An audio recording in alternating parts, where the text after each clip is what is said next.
Jerry, don't let us be the moon. We have the stars. Journey to the stars of the past, present, and future in a click. Subscribe to TCM's YouTube channel.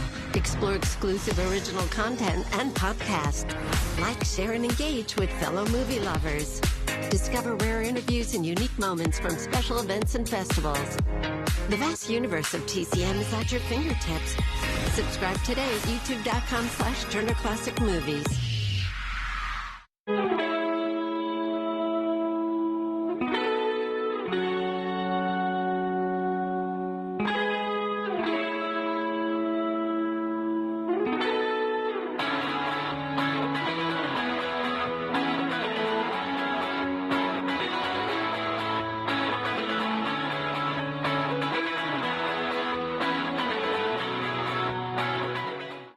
Gregory Peck, Judy Garland, Bill Powell, and Myrna Loy. Errol Flynn. Ford, Hawks. fantastic director. Best role that I ever had. Loved every minute of it. So, Sis, the least you could do is knock.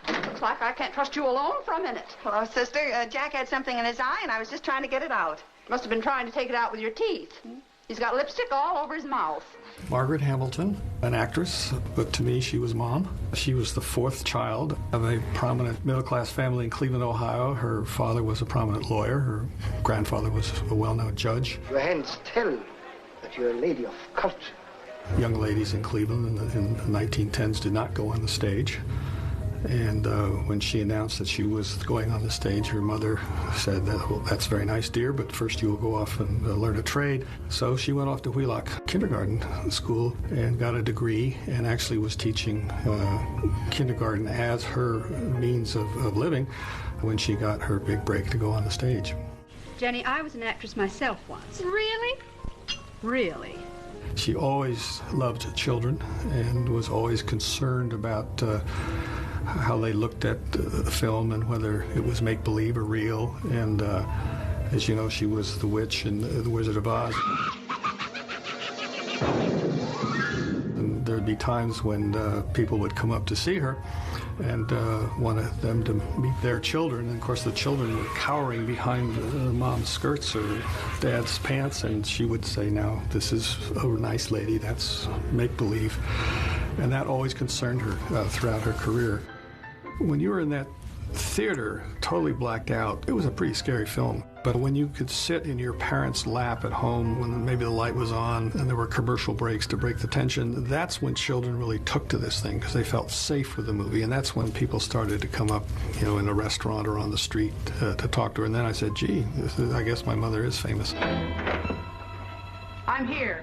She was a true professional. She did a lot of different things, but her true love was acting, and she always said, whatever you do, do what you love, because you'll do it best if you have that privilege of doing what you love. And despite initial opposition from home, eventually both her parents were thrilled with her. She went through a lot of effort and travail and prevailed, and she died a very, very happy person.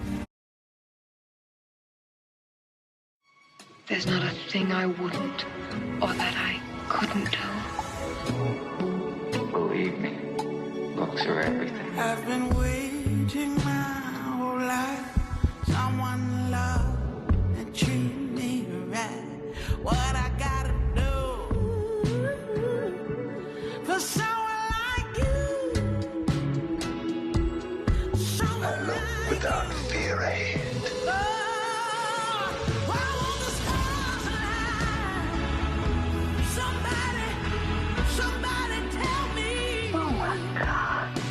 A real man. She knows worlds I can't even begin to touch yet. I'ma be alright. I depend on the sun coming after the rain. I'ma be just fine. I depend on love coming back again.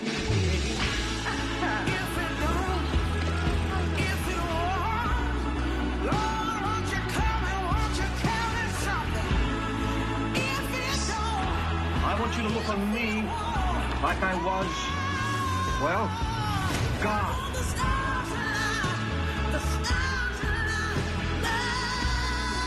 Tell me why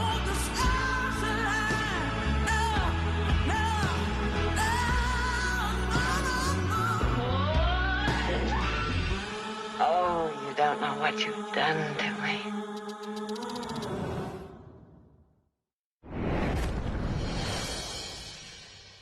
We are going to go 3 rounds with the man generally considered to be the greatest of all noir cinematographers, John Alton. Number 1. John Alton had a full career before he ever got to Hollywood. He actually is credited with creating Lumiton, one of the biggest film studios in Argentina, where he made dozens of films in the 1930s. Unfortunately, all of those films Alton shot in the 1930s have been lost.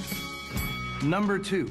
John Alton's only Oscar was for a color film, An American in Paris, which he shared with the cinematographer Alfred Gilks. But Gilks could not master the technical issues involved with shooting the climactic ballet sequence, so they brought Alton in to do that, and he was awarded an Oscar for that contribution to the film.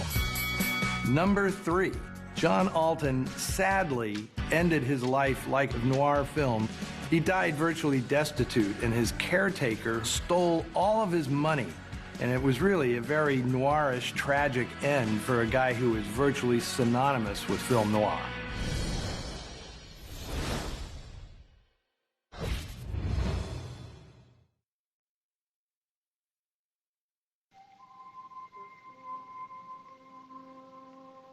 Unlike other classics, West Side Story grows younger.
Unlike other classics, West Side Story grows younger.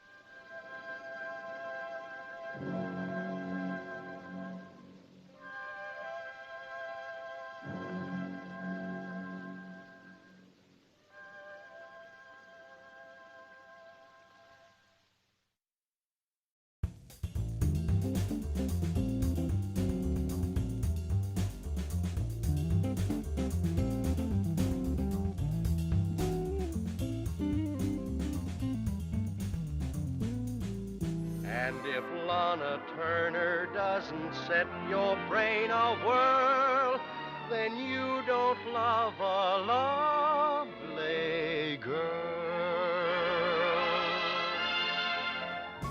Before I ever worked in 2 movies with her, I was a fan of Lana Turner from the very beginning of her career. I remember seeing Lana for the first time in They Won't Forget. It was one of the most famous debuts ever. Who could forget America's Sweater Girl? What'll it be, ladies? Dope and cherry, Fred. How about you, half pint? Make mine a chocolate malted and drop an egg in as fresh as you are. She was one of the prettiest girls I'd seen on the screen. But I also thought she was a good actress. I thought this girl is going to be a big star. I sensed it, as did MGM. In 1938, the year I came to America, Lana won the part of Cynthia in Love Finds Andy Hardy. I was impressed by her performance. Lana had a magnetism so strong. She couldn't be overshadowed even by the enormously talented Mickey Rooney. When Lana was on the screen, your eyes went to her. Well, you can't go swimming because it'll get your hair wet, and you can't play tennis because it'll give you muscles. Well, there's plenty of other boys who'd be glad of a chance. Oh, don't get mad, Cynthia. But I don't see why you have to put on a bathing suit to sit around. Can't you think of something else to do? Well, we could take a walk. You cannot think Lana Turner without thinking MGM. They go hand in hand. She was a product of that most prestigious of movie studios. A little city in itself, where you were brought up slowly, taking acting lessons, diction lessons, fencing, horseback riding, dancing. All these skills Lana would use over the course of her spectacular career. Lana stood her ground against some of the best leading men on the screen. Stars like Spencer Tracy, You're out! Jimmy Stewart. Lana Turner and Clark Gable were the team that generates steam. I want you to stay away from me, Mr. Johnson. No, you don't. Why don't you jump in and get wet all over? You'd feel better. You got TNT when you matched Lana Turner with Robert Taylor. You don't want me to take you home, and you know it. Of course I don't. Of course I don't want you to take me home. You know, you either got it or you don't. And Lana had it. She oozed sex appeal with an inviting combination of sweetness and sultriness. How could we escape those wonderful eyes, which on a close-up, oh well, the camera just loved Lana. Something in Lana's gaze was riveting, an undercurrent of something seething that I can best describe as inquietud, which in Spanish means someone with an internal searching, thirsting, who is never totally satisfied. I've made a big mistake in my life, and I've got to be this way just once to fix it. But they hang you for a thing like Oh, that. but not if we do it right, and you're smart, Frank. You'll think of a way. Plenty of men have. In 1953, I made my last film at MGM with Lana. I thought, here I am with 2 legends, Lana Turner and the director, Mervyn LeRoy, Lana's mentor from her early days.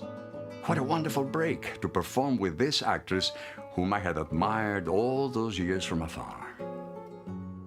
What did he say to you in Portuguese? The very last thing before he left. He said, "Enjoy yourself, my son."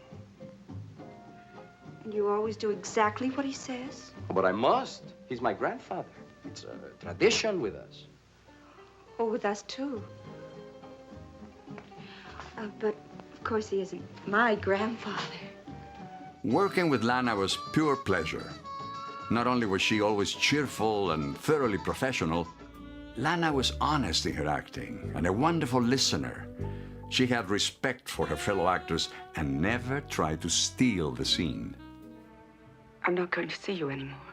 Don't tell me you're afraid of your husband. I'm in love with my husband. Are you sure? You're a real live human being. Lana Turner exuded warmth from the very essence of her being, and with it, She stirred the passions of men and women and touched the souls of generations of movie fans. For her friendship and my experiences working with this Hollywood legend, Lana Turner will always live in my fondest memories. For Turner Classic Movies, I'm Ricardo Montalban.